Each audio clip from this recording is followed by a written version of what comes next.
Hi, my name is Ellery, and I have Heated Rivalry by Rachel Reed, the novel. And where the show ends, the novel continues. And I've read chapter 27. They left Shane's parents' cottage with a promise to come for dinner the following evening.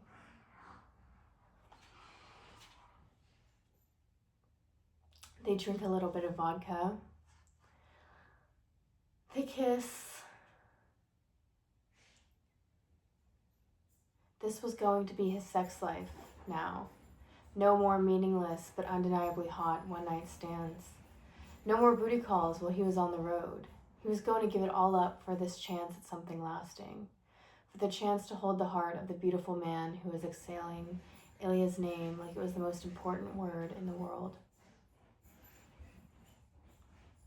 And we're starting a charity, and we will become friends. And we'll see each other all the time, as much as possible, and spend the summers together here.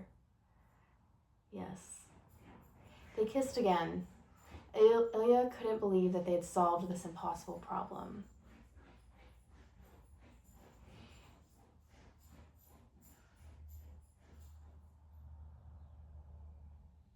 And I will say, Shane Hollander, will you please marry me so I can become Canadian citizen faster? Shane burst out laughing and shoved him. You're such an asshole. And you will say yes, because you're a nice, helpful guy. No, Shane said, taking his hands. I will say yes, because I will still be madly in love with you, and I will want to spend the rest of my life with you. And oh God, Ilya didn't deserve him, but he didn't care. He was selfish like that. I mean it, Shane said softly. I want to have a life with you. I know it will be awkward, and will still involve a lot of sneaking around for a while, but I'm playing the long game here. So yeah, whatever it takes, I'm in. Okay. That's the gist of chapter 27.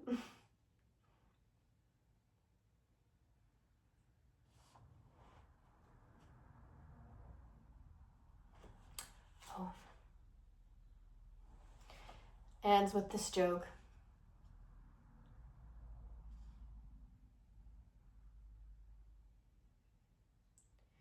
Ilya took his hand and pulled him toward the house. He picked up Shane's vodka glass with the other.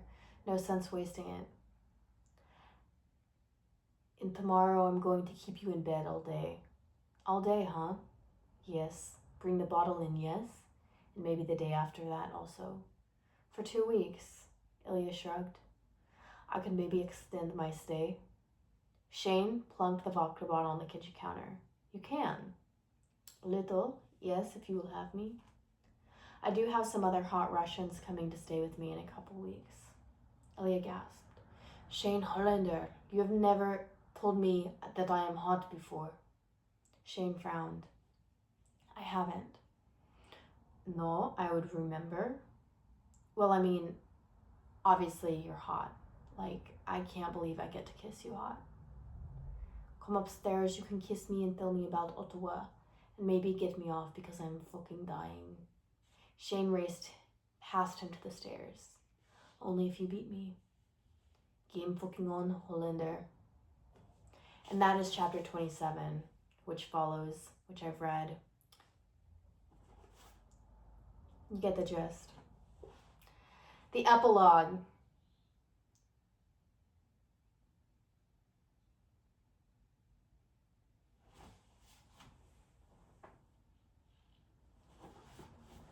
"16 months later, Montreal." I have not read this yet. I'm reading this now.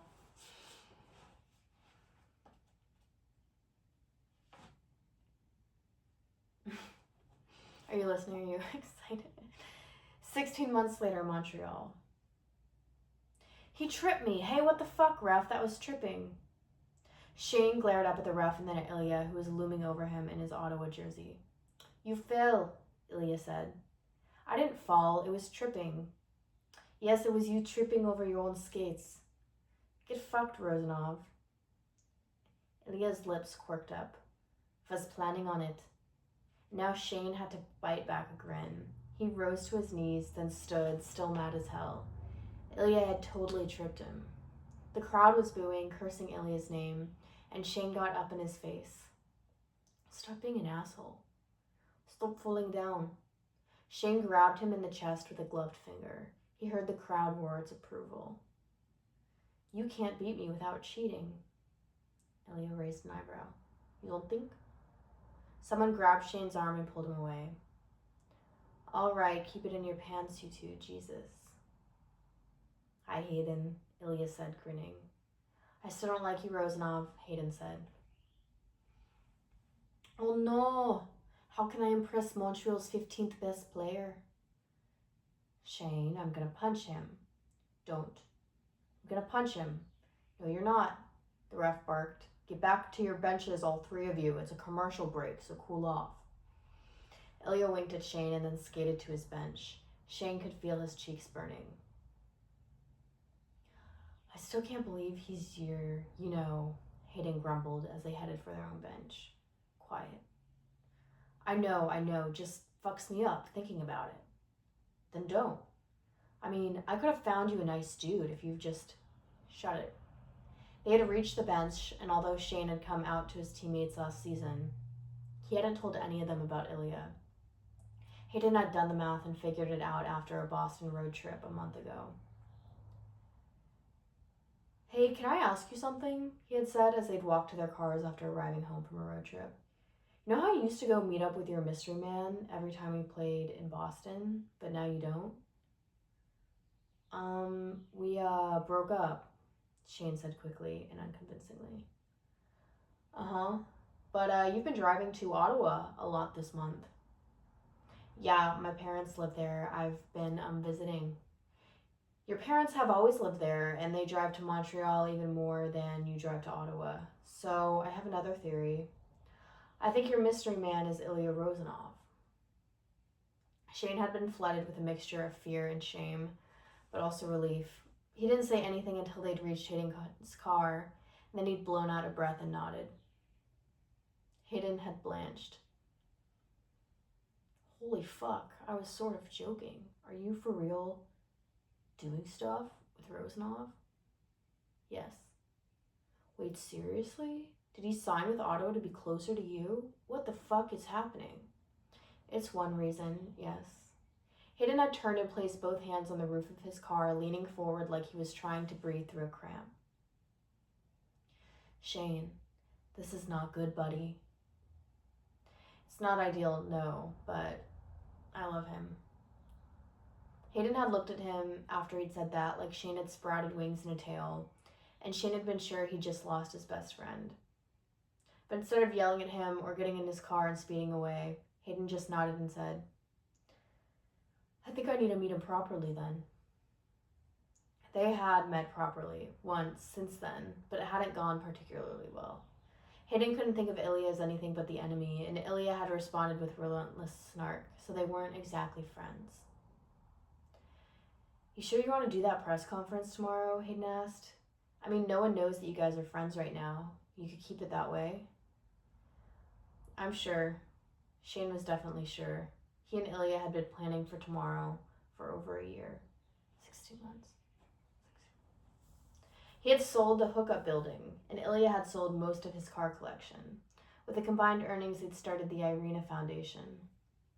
Tomorrow, at a hotel conference room downtown, they would be announcing, and more importantly, explaining the foundation they had created together. It's a good cause, I suppose, Hayden said, sighed. I apologize in advance if Rosanov has a black eye for the press conference. Please don't punch him. I'll make a deal. If he stops being a fucking dick, I won't punch him.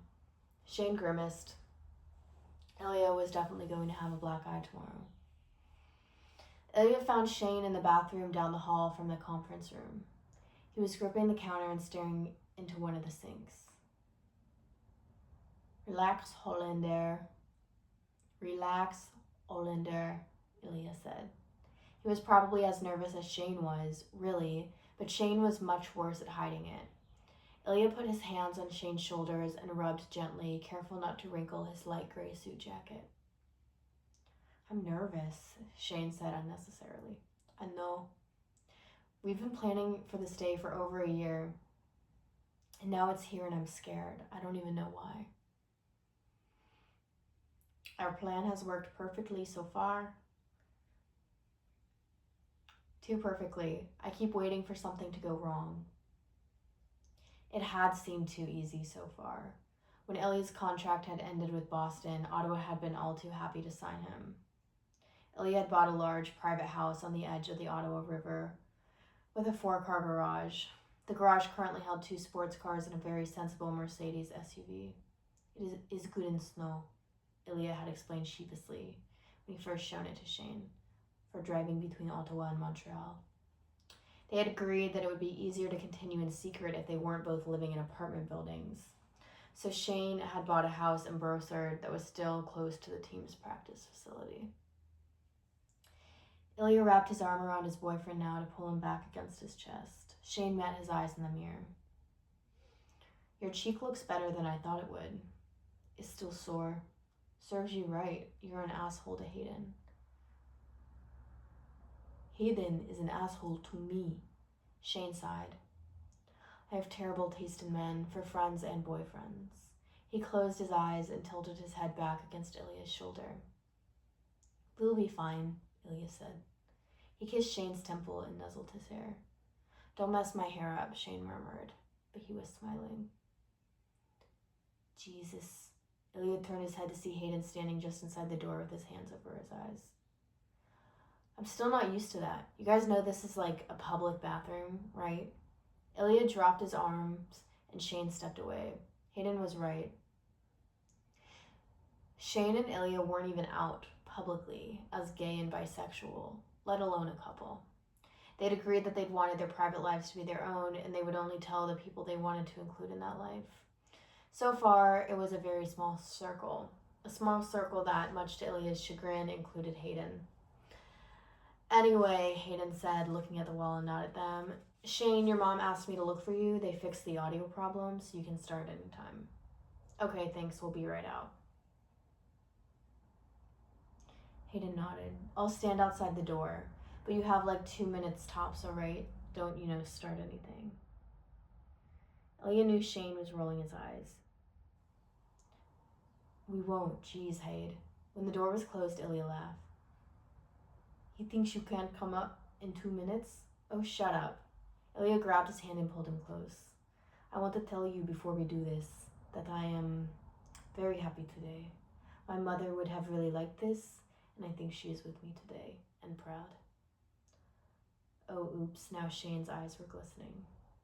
She has so many reasons. She has so many reasons to be proud of you, Ilya. Ilya smiled at him. I need to kiss you here, or else I will do it out there. Okay. He held Shane's face in his hands and gazed at him for a few seconds before leaning in and kissing the hell out of him. I love you. I love you too. Remember that when I am being a dick to you out there. Shane grinned and kissed him again. Don't worry, I'm used to it. The room was packed with people who were dying to see what announcement Shane Hollander and Ilya Rosenov would be making together. Shane wasn't sure what rumors had been stirred up by this press conference, but it was time to end the suspense. They'd agreed that Shane would do most of the talking. Ilya was by no means shy, but Shane knew he was uneasy making long speeches in English. Besides, Shane wanted to make sure everything was said in both English and French, since both Montreal and Ottawa were bilingual cities. Ilya and I have been competing against each other for over 8 seasons. A lot has been said and written about our rivalry, about what makes us different as players and as people. But I don't say enough how much I respect Ilya, not as one of the best players in the NHL, not only, but as a person. He is a great leader, a fierce competitor, and an amazing goal scorer. But over the years, I've gotten to know him off the ice, and I consider him a friend. That statement alone created a swell of murmurs throughout the room. Shane read through the words again, in French this time, and then continued. When Ilya signed with Ottawa, we began talking about creating a charity together. Today, that dream is a reality. The Irina Foundation will raise money and awareness for organizations that provide support, counseling, and assistance for people who are suffering from depression and other mental illnesses that can lead to suicide. It's a cause that is important to both of us, and I'm very happy and proud to be working with Ilya to create something that can hopefully help a lot of people. He translated in French, and as he finished, he heard Ilya clear his throat.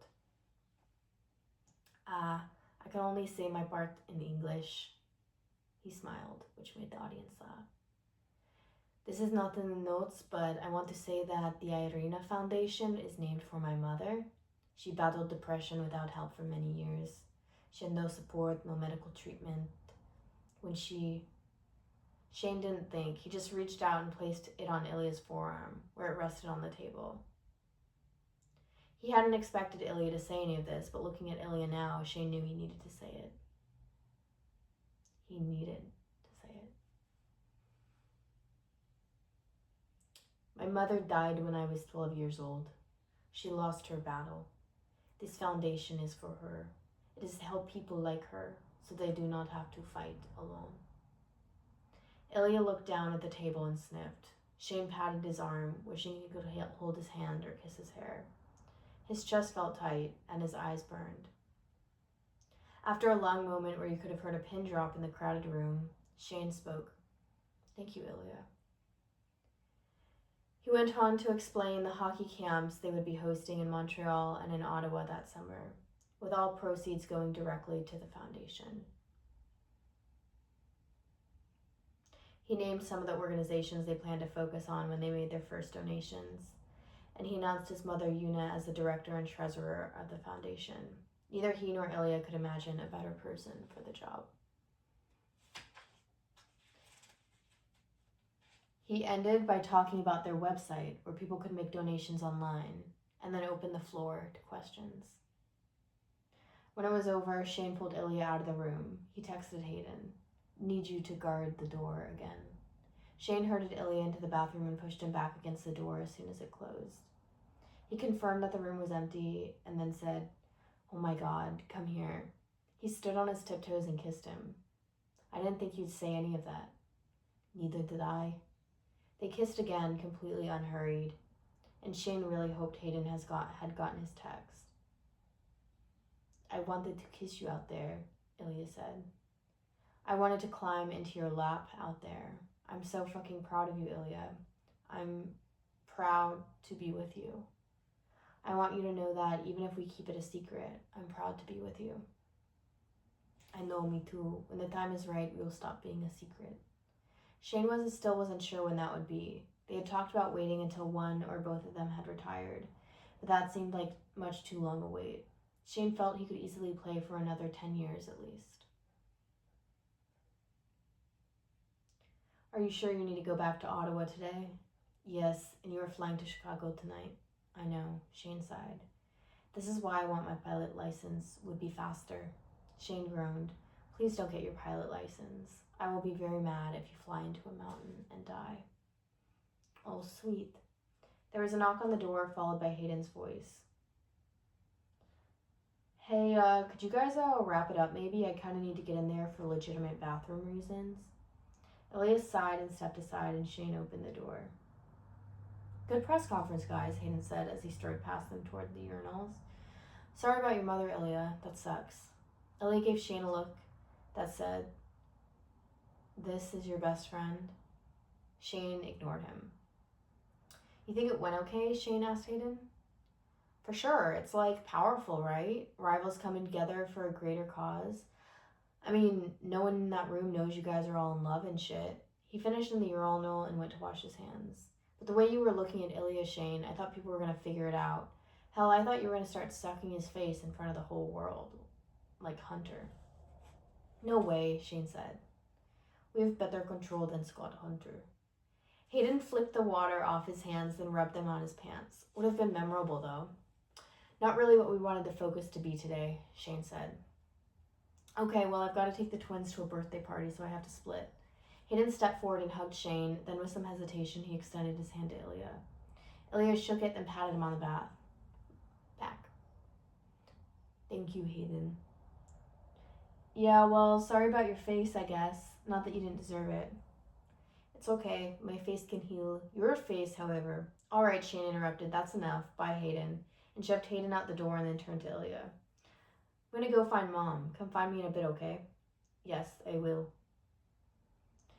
Ilya found himself in the same position Shane had been in earlier, gripping the bathroom counter, staring into the sink, deep in thought. His life was so close to perfect now, even with the secrets he was keeping, secrets he was letting go of, like balloons, one at a time. Now the world knew he and Shane were friends. Now the world knew the truth about his mother's death. He imagined he would be hearing from Andre about that, but he really didn't care. His brother had only called him a couple of times since their father's funeral, and only to ask for money, which Ilya had refused. Fuck Andre, Ilya had a better family now. Shane's parents had come over for dinner last night at Shane's house, and there had been a moment when Ilya had spilled some cooking wine and Shane had wordlessly handed him a cloth, that Ilya had been struck by how right it all felt, to be at home with this man he loved, making food together for Shane's family. The family who had been so warm and welcoming to Ilya once the initial shock had worn off. Ilya hadn't been kidding about wanting to marry him, and not for citizenship, of course.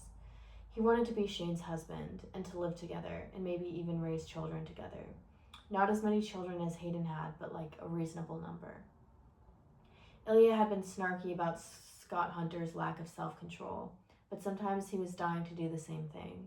He would fantasize about grabbing Shane at the end of a game and kissing him right there on the ice in front of everyone. Just get it over with and out there, and anyone who had a problem with it could fuck off. Baby steps, Ilya reminded himself.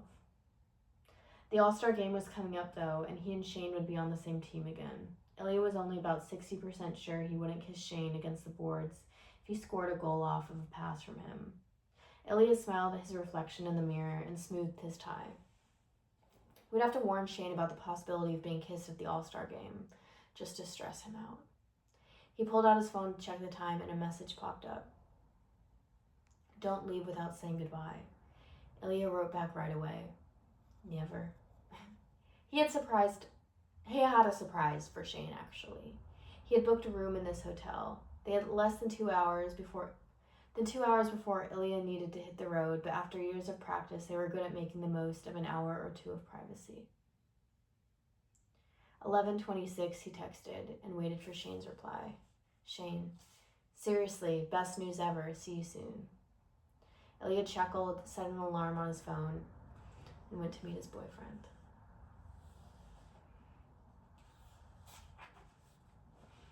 That's it.